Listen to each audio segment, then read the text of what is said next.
Hello friends, welcome to Namaste English. Friends, today we have brought very interesting story. The farmer and his three sons. Friends, once upon a time there was an old farmer. He had three sons, but they used to fight with each other.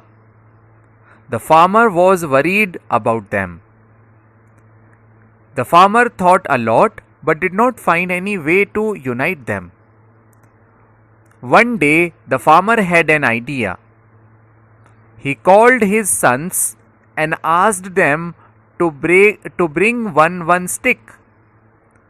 Then he asked his sons to break their sticks, so everybody broke the stick easily. Then farmer gathered all the sticks and asked them to break.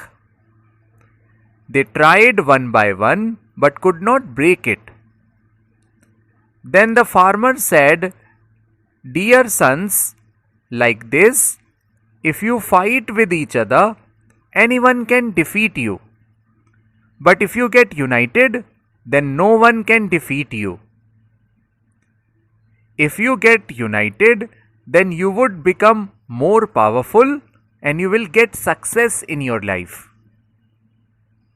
After this lesson, all his sons understood that message and they lived united and happily thereafter.